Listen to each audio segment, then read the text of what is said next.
On the Hockey IQ podcast today, we bring on a four-team member research team bringing this new thing called PAV. So we're basically added value per pass. So we're going to talk about passing and entries and a bunch of other things that are just good stuff and better understanding the game. A lot of stuff will confirm prior beliefs and a few things might surprise you. So really excited to bring on this episode. It is fantastic. Just getting four people's expertise is pretty cool. Really excited for this one. Let's get into it. All right, on the Hockey IQ podcast today, brought on the four authors of a special paper. Guys, what did you win? Big data cup. Like big is it the bowl or cup? It's the cup we got, right? Yeah, I think we got the cup. Cup. Yeah. That's it. Yeah. Who actually has the cup? It's a virtual cup. Virtual cup doesn't actually exist. Boo. Yeah. I want to see this like the NHL where you guys are drinking out of the cup together. I mean, you can't do it because of COVID, but just the idea of it would be great. Next year, I guess get stat leads on the call and see what we can do for next year. Well, maybe we should go get a cup right now and drink down some beers together in celebration, because this is quite some work you guys put together, and I would say it's the hottest piece of 2021 in the hockey analytics community.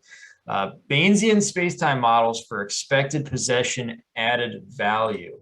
So I think you should probably give us a down-to-earth, plain English version for us that aren't data scientists and beautiful hockey nerds like you guys. Sure. So I'll take this one. So I guess like really the kind of the basics comes down to things that I think everyone knows about hockey. Like we're really trying to think about different parts of the ice have sort of different values. That's really kind of the premise that we're operating on. And what we want to do is to sort of build models that are sort of capturing that fact. And ultimately, the main sort of, I guess, metric that we end up building is trying to sort of ask the question, at least given the data that we have, after some sort of an action that happens, say like a pass or a shot or a turnover recovery, are we able to get the puck to somewhere that's more valuable, or are we getting it to somewhere that's less valuable? And then sort of all the fancy words are really just describing how we make that value judgment. So everyone sort of knows that space, different parts of space is valuable. If you're close to the net, we sort of know that you're probably more likely to score. And then the other bit is we throw in this kind of time dimension, and that's not really, it's not so much that time, the way we use it, is inherently valuable. It's more that we don't know, given the data we have, where all the players are on the ice. And we're sort of using time as a proxy for thinking about how set up defenses are. So we're sort of expecting that if the puck enters the zone, right away, we're probably closer to like a rush situation, and we expect defenses to be looser. And the longer that we've been in the zone, we expect things to be tighter.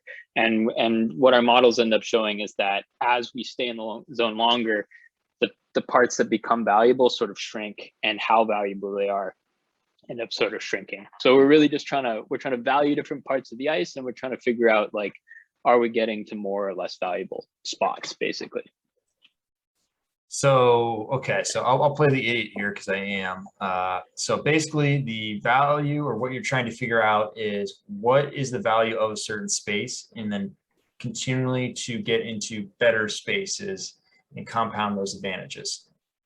Yeah, in a sense, like if you make a pass across the ice, like, a good pass would be one that makes it in a better spot, and a bad one would probably one that puts it in a worse spot. Like if you're passing it out of the zone, or you're throwing it in the corner when you could have got it to somebody in front of the net, something like that. Got it.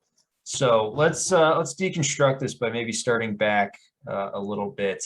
And looking at the work that was maybe an inspiration for your paper. I know in there, when I read it, you're referencing a few different studies, saying you, and actually one of our authors here, Thibaut. So curious, what work led up to it, or what you're building off of, or the work before, and what was an inspiration to actually create this? Because I think it's absolutely fascinating. That was actually one of the many discussion I had with coaches over the past few years, and it's always been like, as a stat analyst, you're presenting some stats and insight you get, but they're always like, yeah, but how does that involve into that other aspect of the game? Or, yeah, that guy does those great zone entries, but what he does after that doesn't lead to much, whatever. So then I decided to track the games a different way, and I started to linking what I call sequences together, meaning that for as long as a team had the puck in its possession, like from zone exit, zone entries, could be a couple of shots in the offensive zone, high danger passes, everything, till the point the puck is lost, all of this will be one sequence. And so by linking all those events together, you could then see like the consequences, like how much time, what percentage of the time that type of zone exit leads to a shot in the end, or that type of zone entry leads to a shot in the end. And in terms of players, I decided to divide the total expecting goals value of that sequence between the players that were involved in the first place. Because otherwise, usually you just like, okay, so that guy did the zone exit. Good, you get one zone exit. Okay, that guy did the zone entry. Okay, good, you get that zone entry. That guy took a shot. Okay, that's one shot for you. That guy got a shot assist. That's one shot assist for you. Okay, everybody goes home. Everybody gets something. But there, I actually calculated what was the impact from the zone exits in the first place, and the zone entries, and the shot assist, and the shot, whatever. So then I can divide the whole sequence according to the role everybody played. So we kind of brought that idea in one of the first meetings with the guys, and Tyrell and Brendan, they just took it and made it like that crazy version of it, way more rational, way more mathematical and scientific. But yeah, the start was, I guess, that kind of thinking. Yeah, so yeah, to kind of like build on that. So yeah, we had this first meeting, and Thibaut's kind of telling us a little bit about how he kind of built these sequences. And I've been kind of reading some stuff in basketball, especially this Dan Servone et al. Paper. And something that's a little bit different, what they were trying to do is they were working with full tracking data. They have the location of every, all 10 basketball players on the floor. And, they're kind of almost working on the opposite case where they're like, okay, if you have all that data, like what can you sort of do with it? How should you be thinking about possessions and stuff like that? And it turns out they had a few useful kind of mathematical ways of thinking about that. And where it builds onto what Thibaut is talking about is we really want to think about, instead of just like, what happens in the next action or the next thing that happens in the ice, we want to sort of think about the paths that happen. Like if we expect, if we have a pass or we have a zone entry and then a pass to the left side of the net, we don't want to just think about that sort of thing in isolation, but we want to think about the kind of path of that entire possession. And they had a nice sort of mathematical way to deal with that. And they also, because they were dealing with this really complicated data set, they used a lot of really nice tools computationally that we were able to take advantage of, that made our job of like making these really fancy models like a lot easier. So we were kind of just hopping on the bandwagon. They developed all these nice tools for dealing with much more complicated than data than we have. And we were like, okay, if we have a slightly less complicated data set, what can we sort of squeeze out of this? And it really became about how can we simulate sort of sequences from any point on the ice and sort of use that to think about value and so on. And then the metrics ended up being related to sort of this other work that you were talking about with Singh and the former SportLogic guys. Yeah, funny enough, Singh is a fellow Arsenal fan. So I actually saw his value or his stuff when it first came out in 2018. And that was kind of got my ideas flowing around. Like, if someone actually did something like this, it'd be really cool. And then you guys finally took the mantle, and I was just hooked as soon as I saw the work. Just to touch on, I think it's such a cool little design there. So I'm curious of the possession added value that you took from how he talked about as like an expected threat from a different position, and I believe he had, if I remember correctly, he had the field actually like squared off and like, I want to say like 64 squares, and each one had a value, and you could see like he broke it down multiple ways. So you guys know this much better than I, so maybe dive in a little bit of that and how you kind of worked and adapted that towards hockey.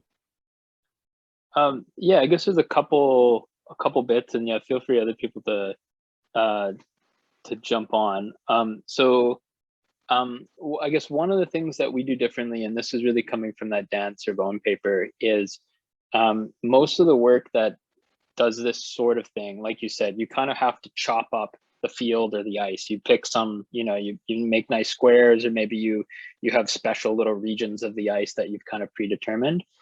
One of the tools that we're using in Love allows us to be a little bit fancier, where we sort of chop everything into triangles, but we don't really think about the ice as being, not everything inside the same triangle is the same.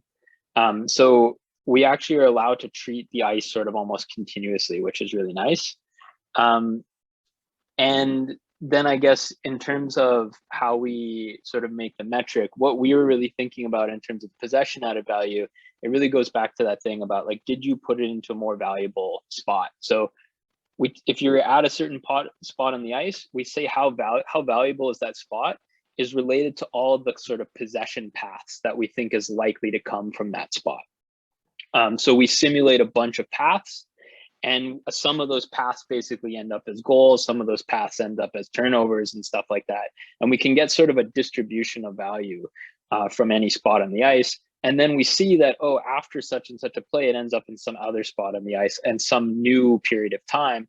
And then we're able to sort of do the same kind of thing. We simulate a bunch of like, what are the likely paths that would be from this point on the ice? And then we can take the difference between the two, and you say that's how much you've sort of added. And yeah, that kind of comes back to what Singh really talked about. We don't necessarily want our metrics to be related to whether or not there actually was a goal. We want to be able to value things about like, whether you're kind of getting things into more valuable on average space. Maybe some other guys want to jump in here too. I'm talking a little bit. Oh yeah, I think you nailed that pretty well. Yeah, basically, yeah, that Sing work was kind of doing the same thing we were trying to do.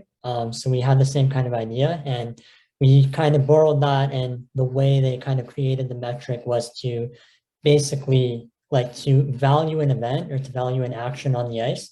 What he did was to take the value after the event minus the value at the moment prior to the event. And we just did the exact same thing with that, where basically we're looking at kind of like how much more value have we gained because of the action taking place, basically. So you're looking at patterns and figuring out just basic trends. Like, are we trending in the right direction? It's the way I'm understanding this so far, of like, hey, this looks like it'll be a more valuable next play based on the most common options that are presented in a hockey game. Am I thinking about that right? I think that's reasonable. Yeah. So like, the basically our models are informed by the plays that actually do happen. So, like if we're seeing more, we're seeing more passes from a certain part of the ice, and we're seeing maybe more good passes, for example, maybe a spot is going to be a little bit more valuable. We're seeing a lot of maybe if a part on the ice has a lot of like high value shots that are quite common, because it's likely that you're going to actually be able to get off a shot. Those kinds of areas of the ice are going to be, valued a little bit more. So of course, like we sort of put the framework of like, we try to figure out where on the ice different things happen, and where on the ice, are we likely to score, where are we likely to pass. And then when we sort of simulate these full sequences, they sort of end up telling us, what is eventually likely to happen from every kind of point on the ice, given the sort of data and all that. Excellent. So as you go through that, did anything jump out as, that's a little different, or I didn't expect that, or maybe that plays a little more valuable than most people probably give it credit for? Nick or Tiva, do you want to take that, or? I guess it's not, I mean, most of the stuff we we saw right away from the result, they were pretty obvious. And in a way, like you said, we were pretty happy to find them because that meant we were on the right track. Like Tyrell mentioned earlier, like the difference between how the quality is there when you're still on the rush, when you can quickly get into the slot and everything, in comparison to like a few seconds later, like the defense as back check and the slot is locked in and you're pushed on the boards and the value is just gone, that kind of stuff. I guess one thing we expected, but we did not find was around passes maybe.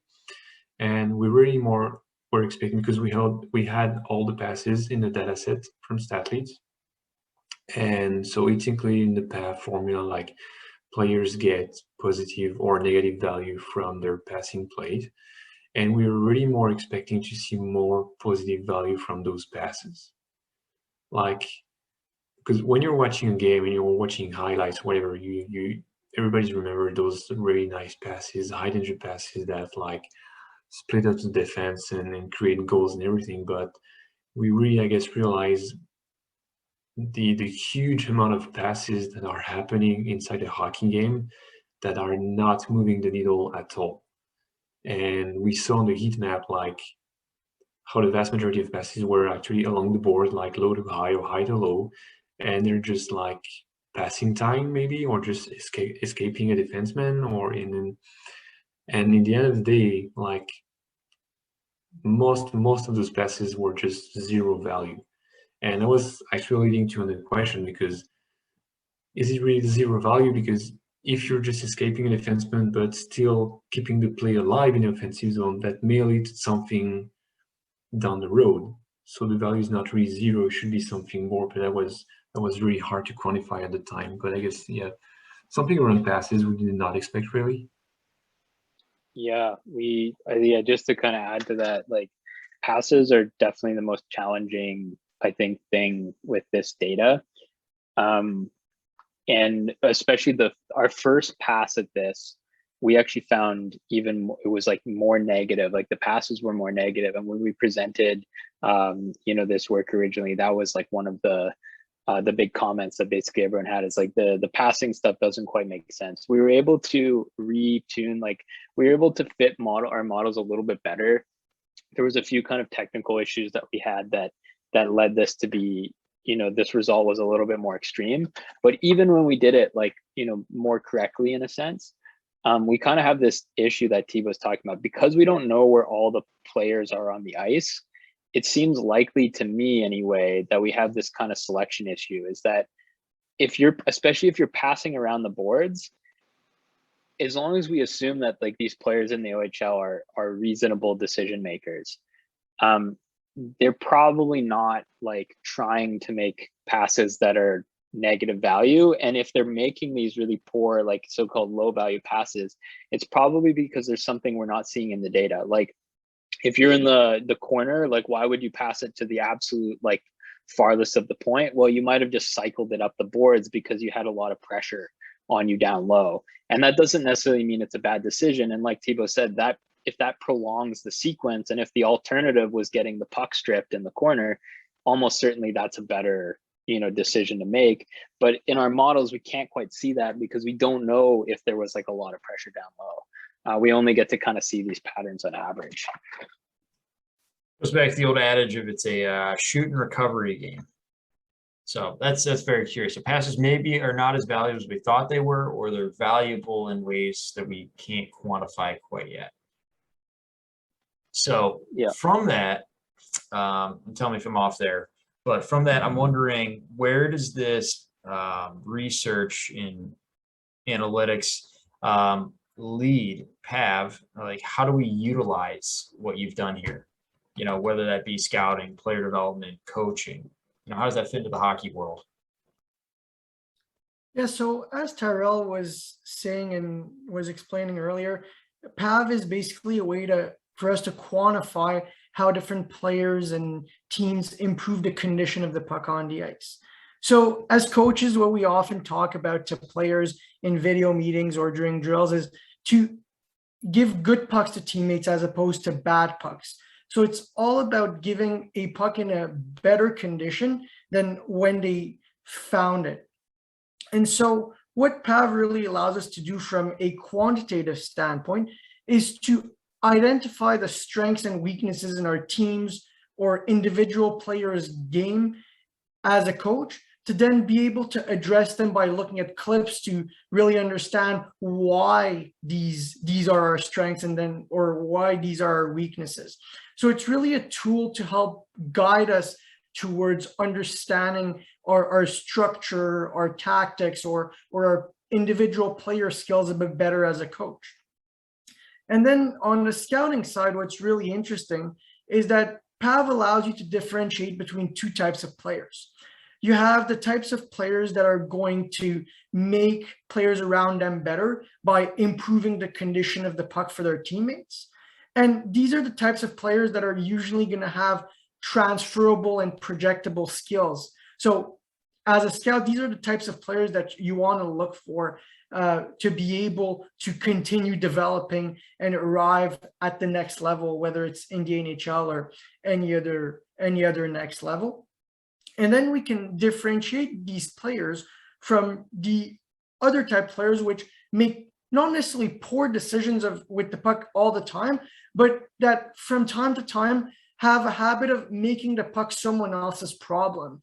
And so these are the types of players that are going to be less projectable in terms of transferable skills, and which you won't necessarily be able to develop at their full potential, given that they have this habit of making the puck someone else's problem instead of trying to improve possession for the team. So in terms of player development, this is kind of comparable, where as a player developer, as an analyst, it allows you to identify the strengths and the weaknesses of different players in different areas of the game. If you break down PAV or you segregate PAV in the different types of events, into different categories, and then it tells you what you need to focus on in terms of drills, in terms of off ice and on ice training to improve the overall game of the player, but by then obviously linking the quantification of the stats to the video analysis. Awesome. Improving the conditions of the puck. I love that. That's awesome. So we've talked about how passing is kind of net even. A lot of it is a little bit negative for whatever reason. I'm curious then, as these players are improving the conditions of the puck, you know, how or where are they drawing positive PAV from? Are they taking it and skating it into these dangerous positions more often? You know, just like, well, you know, how, if I'm a player and I'm like, I want to have a high positive PAV, how do I do that? Yeah, so I'll kind of start off by just kind of breaking down what kind of factors, rather than just like skating it and that, like what kind of factors go into the models that kind of affect that. And I can break that down into 3 different groups that I think kind of describe all of the information that we're taking into the models and that end up affecting the outcome of PAV. So the first we talked about a lot already, which is spatial information. So basically, is your action helping to put the puck into a high danger area? So are you taking it from the perimeter to the middle of the ice? And that can be from, like, there's a variety of things, like you were mentioning, you could skate it in, you could pass it in, you could just shoot the puck, then get a rebound in a good spot, right? So even like where that. you skate it in is, we found, is important. You know, whether you're able to like skate it into the middle of the ice, for example, versus on the side. Yeah, exactly. Yeah, and then another factor that we have too is contextual information. So this is more related to just shots and passes as we value them in the model, but with shots, we look at things like, is there traffic, or is there a one-timer on the shot? And things that can go into our expected goals model and kind of, or things that influence how likely it is that you're going to score on a shot. And that ends up influencing or boosting or decreasing your PAV value. So yeah, that's kind of how the contextual factors add into the shot there. With the pass, the main thing we're looking at is if it's complete or not, right? Because a pass from, say, the corner to the slot that's complete versus incomplete is a completely different thing, right? Where like you might be getting it in a good space, but then it's basically a jump ball if you get it there and you don't get it tape to tape, or the receiver doesn't get it, right? So that kind of like makes the spatial information conditional on what's actually going on. And that's kind of what we can sniff out just from using the data as is. Then like Tyrell was mentioning earlier as well, we have these time factors or time information.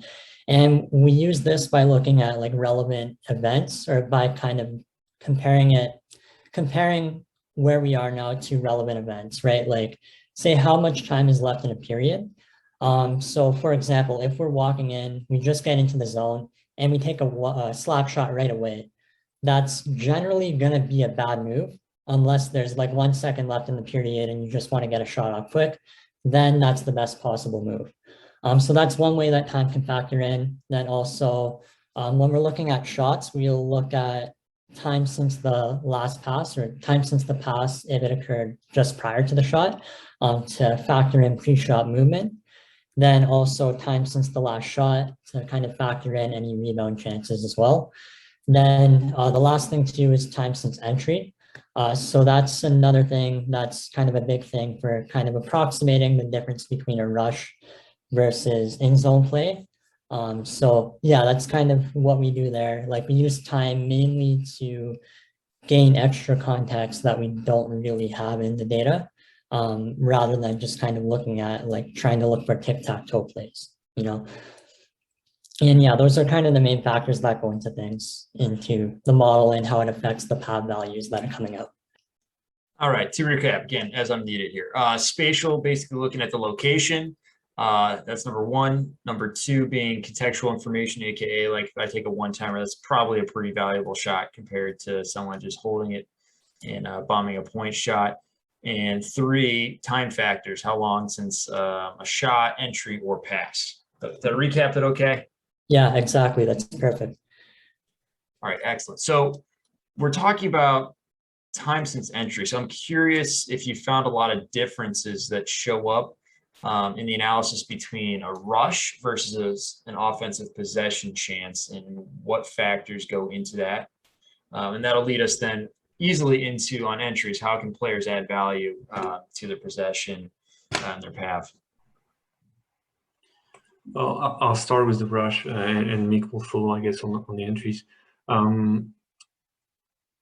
We don't get like a percentage of how much better is it with a rush or something, but we presented it on the heat maps on the DAC final and in the paper that was published on Hockey Graphs after that. But we will clearly see like the most dangerous area was really wide, like still a few seconds right after zone entries, like it was the slot, but outside of the slot as well.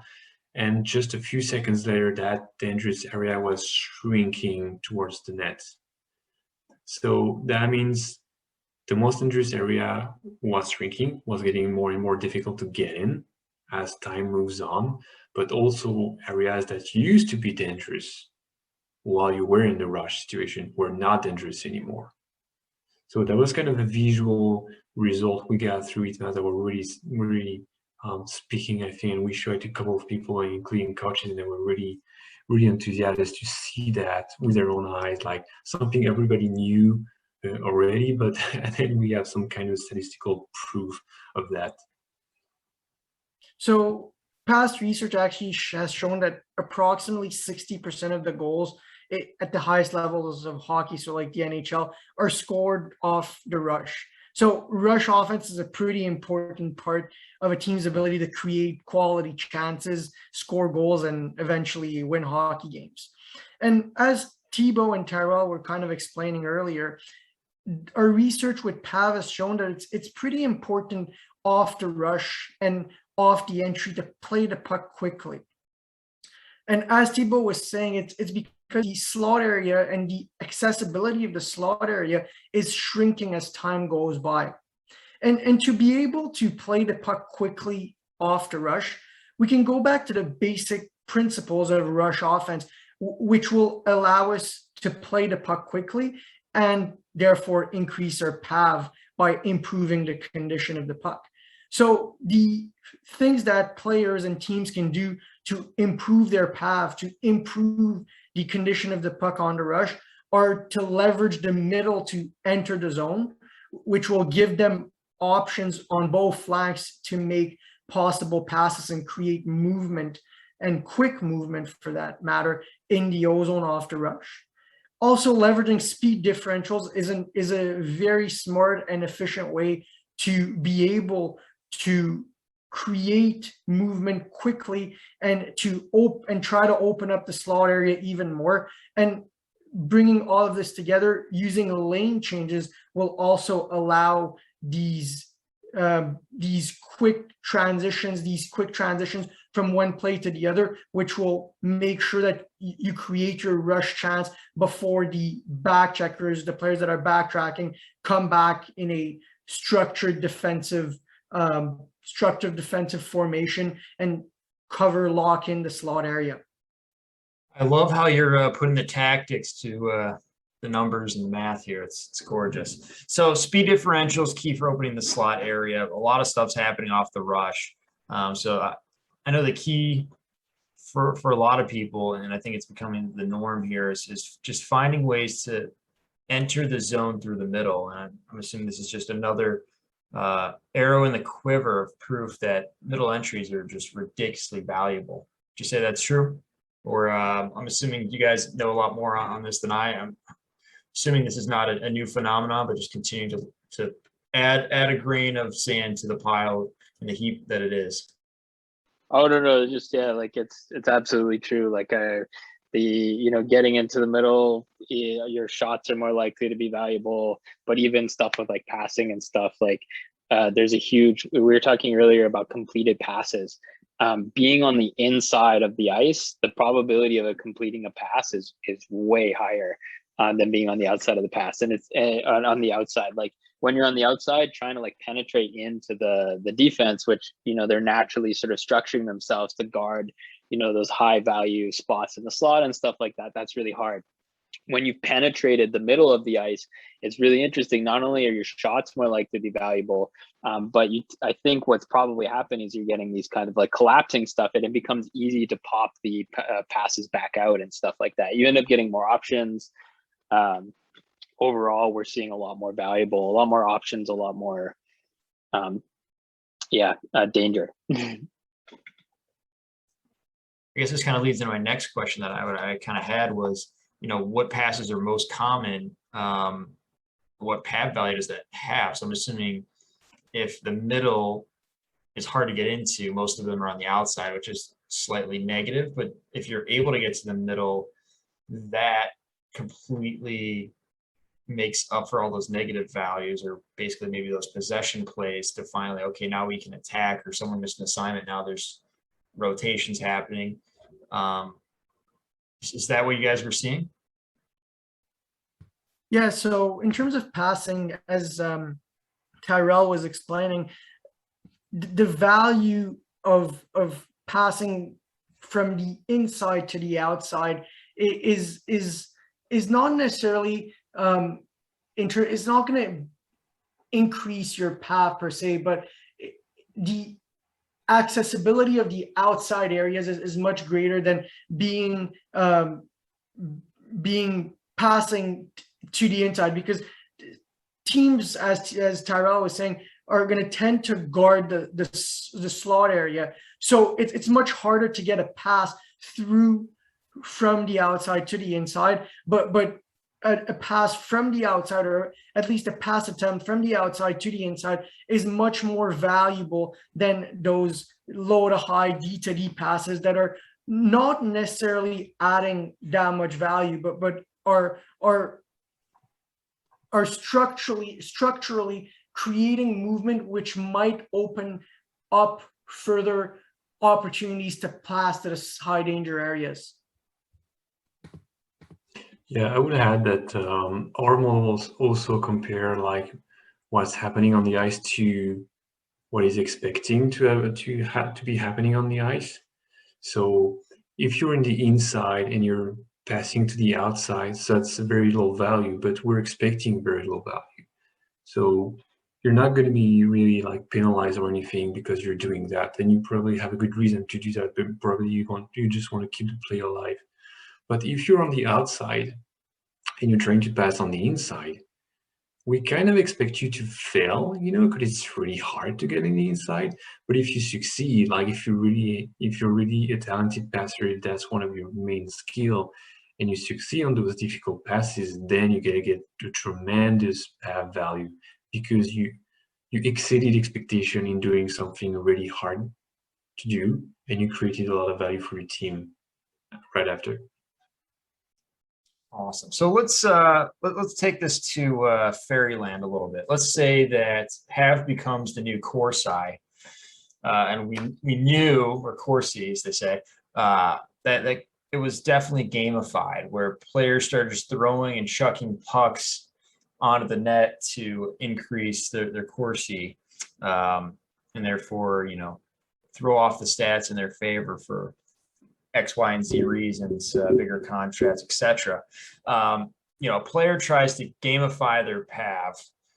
Should it be like a big running back where they're just plowing their way into the middle, or what do you see? Maybe some unintended consequences from your research being the new star out there. Yeah, I think like you kind of mentioned, just forcing stuff into the middle would probably be a way to boost it. Because they're getting into that high value space, but you might not be getting a good chance. Like even if you do complete a pass, as the data is right now, as we have it, we don't know kind of the locations of the surrounding players, right? So you can make a pass into the middle, but there can be 3 guys right there ready to jump on the guy, and that pass is going to give you high path. But we don't know like if that guy's wide open or not. So that's kind of like, it's not going to be as high as it really looks like in the data as we have it right now. I don't know if you guys have anything to add to that too. Yeah, no, I think that's right. Like it's, like you're saying, we're kind of observing things at this. We observe every time there's like a stat leads event, a pass, a turnover, a shot, or whatever. And exactly like Brennan said, like there's going to be situations that our sort of average characterization of the condition of the puck, if we want to like call it that, is not going to line up with the actual characterization of the condition of the puck. And there would probably be ways to cheat it. Like, yeah, you throw a sneaky pass back and forth, like into the middle, tap it back or something like that, which isn't a really useful hockey play. You might just actually be burning, seconds or something like that. The nice thing is like, what I would say is that something like this, which relies on expectations, and also something like this that a lot of what we were doing, we had our eye on part of why we cared so much about thinking about that Dan Cervone paper was we wanted to think about, well, what would we do with full tracking data and stuff like that?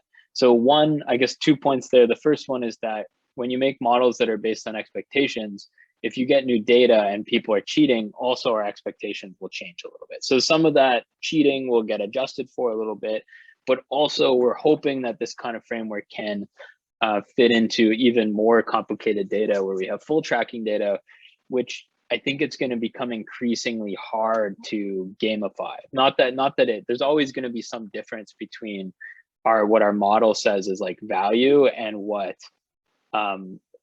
is like actual value, and there might be ways for players to manipulate that, but I suspect it gets smaller. Like the edges, it's kind of like a betting market that gets more and more participants in it. Like there might be edges left, but I think it's going to be really hard to scrape as our sort of data gets bigger and our models get a little bit better. But maybe that's hubris. I don't know. So you already kind of touched on it, but where do you see going next with your guys' work, whether it be on this subject or a different subject, or just some interesting areas that you're exploring? Yeah, so basically what we're working on next is expanding it from just the offensive zone, which we did in the Big Data Cup, to work on the full ice. So with that, we have to deal with like transitions between zones and how those work and how to kind of model those. And we do have most of the conceptual framework pretty much laid out for that.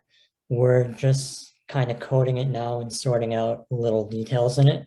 Then obviously once it's done, it'll take a lot of computational time to actually run the simulations on the data. So that's kind of a whole other issue in itself. But that's kind of the next big step we want to take here in the next few months, I guess, as we keep working on it. We were working on it earlier in the summer. We did take a bit of a break over the last month and a half to kind of recharge a little bit, because I know myself and everyone else has a lot going on here. But yeah, that's kind of our next big step here. Then obviously in the future, if tracking data were to become available, that would be another big step, the next big step beyond just using this event level data, right? And then yeah, I guess speaking individually, like I'm going to be doing my master's this year, so I'm hoping to find spare time where I can keep working on it and get it done. Then I know the other guys here, they have a lot of big news that came out recently too, and exciting things going on as well.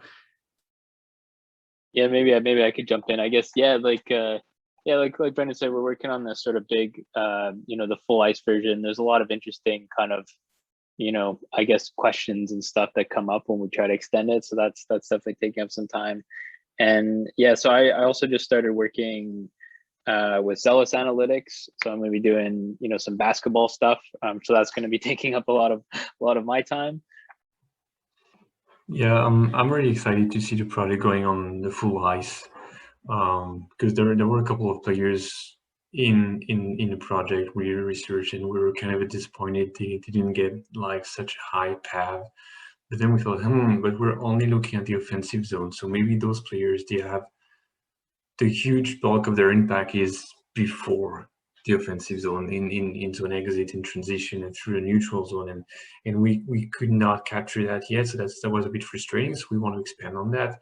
I would love to see full tracking data with player movement available, and get like expected pass completion with the position of defender, like on which side is the stick handle and that kind of stuff. And so you could like train players in kind of you put them in such a position, such a context, like if you do this, you have a 45% chance of success in going further. If you do that, you're 60%. That is the choice you should make. That's kind of a bit of a robotic thing, and it's a fairy tale, but I would be exciting to like kind of model and play around in getting selecting the best choice available for players, like kind of what they're doing in baseball, really. And personally, yeah, we just launched a project in Switzerland today. So I'm kind of focused on the European hockey, and we launched a website. We're going to track a whole bunch of games there and make the analytics available to the public. Try to expand the knowledge of the public and the media, and showcase how analytics can be used on a daily basis to like see the game and understand the games better. So it's a pretty exciting adventure for me. So what I was telling the guys is that this year what we did is that we did a scouting report on Connor Lockhart for the Erie Otters. And now if we ever develop a full ice model, what we could do in the next 2 years, if we have data from the Erie Otters, is to develop a scouting report on Connor Lockhart's brother, who just got drafted by the Erie Otters. And Connor Lockhart's brother is a stay-at-home defender. So having this full ice model will allow us to better quantify his impact on the team's PAV. And I think that could be super cool to have a sort of continuity in our project. But so personally, for future projects, one of my new projects that I'm working on is with a team in women's hockey team in Sweden, where I'm looking to kind of incorporate our PAV metric and develop other metrics as well to evaluate and help with the player development in the team. It's a pretty young team, so a lot of opportunities for growth, and using metrics like PAV and expected play driving metrics allows us to improve the game of the players there. That's awesome, guys. I'm really excited for you. So that covered all of what I had. Assuming you guys are much smarter than the average hockey fan, or whether it be in this paper, your other work, whatever it may be, what are some important things that, you're an NHL player, an NHL prospect, and you want to get better and play the game smarter. What would be something that you guys should be, or we should all be thinking about or doing, or, just what's a better way? Like we just talked about, central zone entries. When you be going through the middle, that's a no-brainer now. What are some things that you're looking at? I'm going to answer before Mick and Thibaut, who are much smarter about these kinds of things than me, get in there. I'm just going to, get my answer in. So one thing I thought a lot about in this project, one of the most interesting players that I've ever played shinny and beer league hockey with is a guy named Mike Bishai, who is famous for this one NHL fight where he was he played for the Oilers in 10 games or something in 2005, and he ended up in the Arizona Coyotes bench while he was fighting. But anyway, he's from Edmonton, and I've played shinny and beer league with him. And the thing that makes him so dangerous, and we were kind of talking about this earlier, is he always seems to have more options than anybody else. And that's something that makes he's able to pull off passes and stuff like that a lot of players wouldn't be able to, not necessarily because his passes are more accurate, but because at every sort of moment he seems to be threatening he's always threatening to shoot, he's always threatening to pass to pretty much anybody on the ice, and it's really hard to read him and stuff like that. So he's somebody that I sort of had in mind, and I think maybe I guess if you're trying to stick in the NHL, maybe he's not the right model. But if for anybody else, I think he would be a pretty good model for how to be a very good hockey player, and maybe somewhat related to what we've been talking about. When you go through the numbers and you're tracking game yourself, that's a bit extreme, but you're starting to see games in a different way, meaning that you're looking for those most dangerous components in the game. And one thing that is actually killing my pleasure of watching a hockey game just for pleasure, like in a bar before COVID or anything, is you see a guy entering the offensive zone on the side and just shooting at the net. And I'm always yelling at the TV that's useless. That's useless. Why did you do that? And because I know there were way much better options available. I mean, you should have at least continue skating toward the lower net and so on. Start thinking about the options available as a fan when you're watching the game. Offensively, we talk about those zone entries. Keep control of the puck. Try to go through the center. Change skating lanes.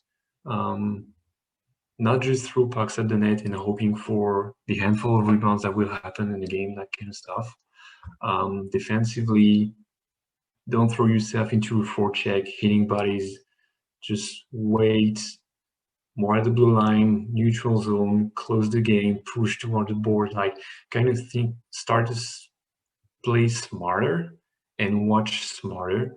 I guess that would be one thing. It's not much, just see the game in its entirety and try to imagine what the players are thinking when they're playing, the decision making that is behind their action and what could be done better at your level, because you're still just sitting on the couch and not on the ice with the danger of being crushed by a 250 pounds guys on the other side. But that's one thing. That's funny. That's exactly why we started the Hockey IQ podcast, Hockey IQ newsletter. We want to play the game smarter. I was sick and tired of the exact same thing. I even wrote a beautiful piece of why, and it was titled "Point Shots Suck." And exactly why what you're talking about. Yeah. And to add to that, one thing I would say is, as a player and as a coach who's sitting down with a player to watch clips, the one thing that coaches and players can focus on to improve their PAV is to always keep in mind the basic definition of PAV. So am I on display giving a puck that's in a better position than when I found it? And by doing this exercise on a continuous and regular basis, what's going to happen is that you're going to be able as a player when you watch video to translate your mental exercise to the game, and it's going to allow you to play the game in a smarter way, which will help your team at the end of the day create more quality chances and score goals without necessarily overthinking the game, because it becomes ingrained into the way you actually think the game. Yeah, then at this point, I'm just kind of mimicking what everyone else said, just a little bit differently. But I think what PAV kind of helps you with is like when we're talking about gamifying PAV, like we were earlier, another way to do that is to just be selfless in a way, right? Because if say you're on like the left boards and you make a nice cross-ice pass to the right slot, and then the guy in the right slot takes a shot and scores. Basically on that play, if we're looking at just the regular data, just expected goals like we traditionally do, then all of the value is going to go to the shooter there who got the nice pass and then just tapped it into the net, right? But what PAV allows you to do is it allows you to assign the value a bit more rightfully to the guy who made the pass there, who made the selfless play and who made a nice pass to the slot, which was really the key play in scoring that goal, right? So yeah, kind of like putting a bit of a more like mathematical model spin on it. But yeah, basically just be selfless, do the right play for your team rather than doing the right play for yourself and just trying to get value in a way. As a guy who played like Joe Thornton and passed when he was in a spot where he should have shot, I appreciate that. I would have been beautiful path. Well, gentlemen, thank you so much for coming on. I know this was an enlightening conversation. If you have anything else, let me know. Otherwise, it's getting late and I'll let you guys go. This was awesome. Yeah, no, thanks for having us. Yeah, it's been awesome. Cheers. Well, I hope you enjoyed that episode. I know I did. So before we let you go, though, we'd like to remind you to please like our podcast, subscribe to it, give us a follow, and share this with all the hockey people in your life. We really appreciate growing this community, this podcast. Remember, we also have a newsletter, the Hockey IQ newsletter as well. Really excited to continue to grow this. So please help us grow this further by liking, subscribing, following, and sharing with everyone. So appreciate you all. Take care.